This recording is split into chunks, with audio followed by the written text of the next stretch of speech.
For centuries, the Earth has been visited periodically by races seeking biological resources. For the most part, they had very little interaction with the native peoples, often focusing on parts of the world where there was very little human habitation.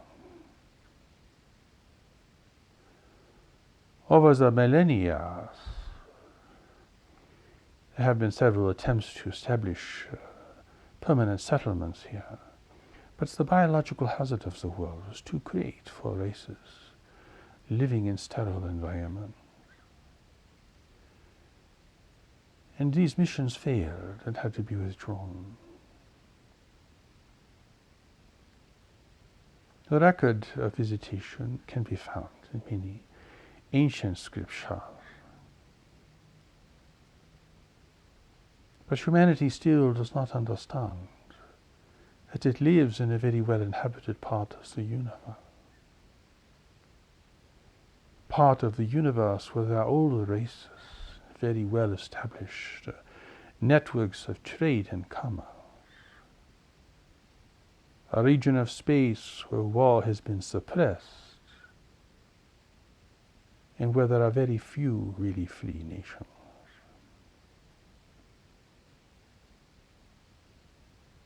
So humanity, in all of its claimed brilliance and creativity, remains profoundly ignorant about the conditions of life beyond this world, the nature of interactions in this part of the universe, and what all that really means for a struggling humanity. The last century, a new kind of visitor came to the world, unlike those who came before. A visitor seeking to establish themselves in the world.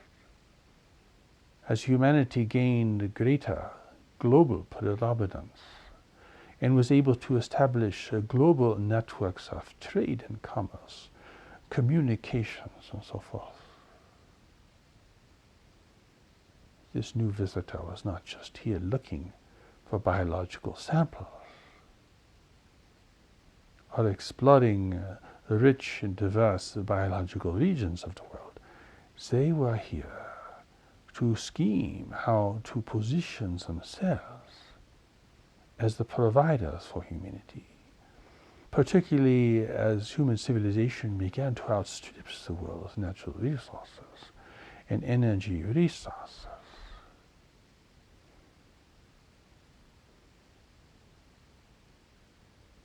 Their presence is small, and yet they have been witnessed all over the world. They seek to operate in a surreptitious manner and do not reveal their intentions or their activities.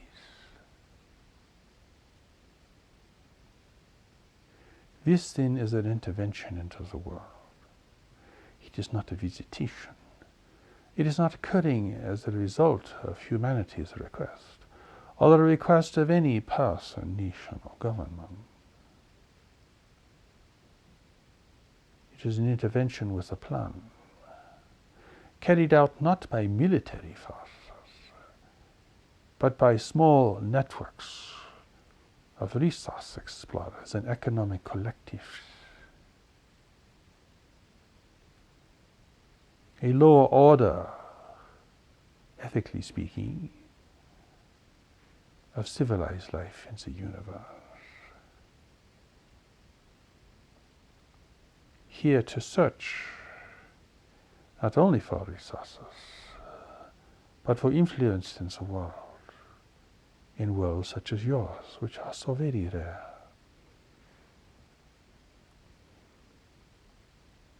Humanity then is facing competition from beyond the world. A clever and cunning competition. A competition that does not rely upon weapons. A competition that does not rely upon conquest. Not outright conquest. But instead a devious planting of influence. It is time as humanity begins to exhaust the world's natural resources, is facing growing crisis in food, it's the availability of energy and even water in many places.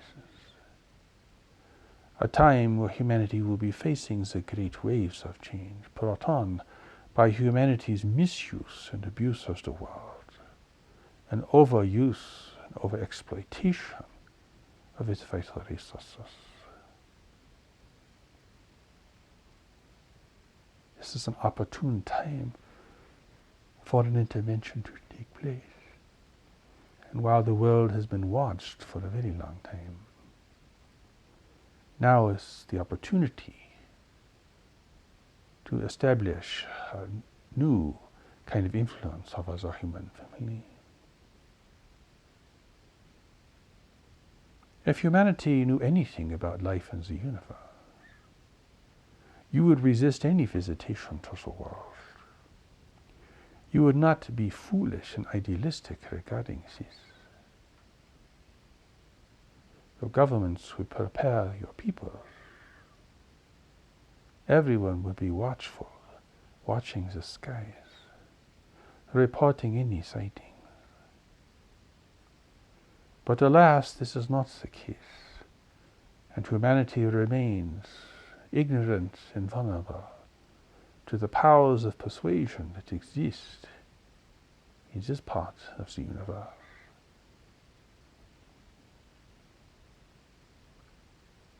Well, outright conquest of a world such as yours is not permitted by the networks of trade. There are other means for gaining influence and access to emerging worlds such as your own. These forces then are not evil. They are not satanic.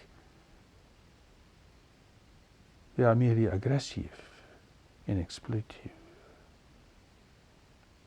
All races in the universe need resources, and those technologically advanced races that have outstripped their world's resources must now trade, barter, and search for the things that they need, and for the things that they can sell and trade, and so forth. It is a complicated environment.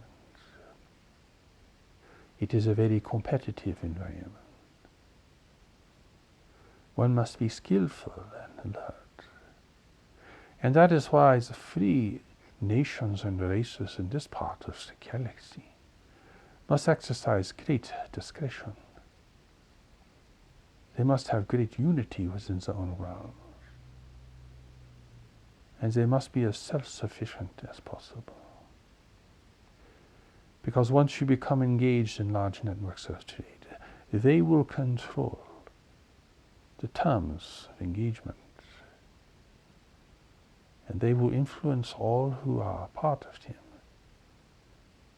For free worlds do not coexist well with those that are not free. Free peoples do not easily engage with those who are not free. You can see this even within your own world today.